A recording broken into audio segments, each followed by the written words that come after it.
ஜனநாயகம்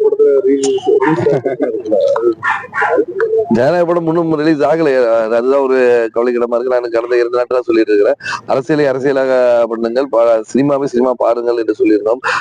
தொடர்ந்து 2 படங்கள் சென்சார் சர்டிபிகேட் கொடுக்கும்போது இப்பொழுது ஒரு படத்துக்கு கிடைத்து இப்ப இன்னொரு படம் கிடைக்கல என்றால் இது கண்டிப்பாக என்ன காரணம் என்பதை சென்ட்ரல் போர்டு அறிவிக்க வேண்டும். மத்திய அரசு எப்படி மத்த சரி எலெக்ஷன் கமிஷனாக இருக்கட்டும், இடியாக இருக்கட்டும், எல்லாத்தையும் கண்ட்ரோல் போல் இப்போ நம்ம சென்சார் போர்டையும் கண்ட்ரோல் பண்ணுகிறார் என்ற ஒரு குற்றச்சாட்டை நான் வைக்கிறேன்.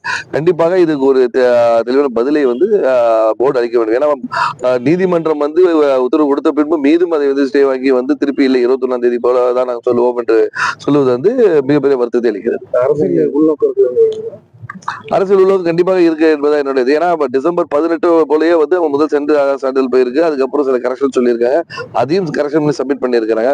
லாஸ்ட் மினிட் வரைக்கும் அதை ரிலீஸ் பண்ணாம ரிலீஸ் டேட் வரும் வரைக்கும் தாமதித்தது ஒரு மிகப்பெரிய கேள்விக்குறியா தான் இருக்கு. பிளஸ் 2 படங்கள் இருக்கும், ஒரு படத்தை மட்டும் ஏன் அவங்க டார்கெட் பண்ணணும்? ஏன்னா கிட்டத்தட்ட 9 ஆண்டுக்கு முன்பு இதே மெரசல் படத்துக்கும் இதே நடந்திருக்கு, அதே விஜய் அவர்களுக்கு ஆயிருக்கு. சோ அரசியல் நோக்கத்தோடு தான் செய்யறாரு கிடையாது.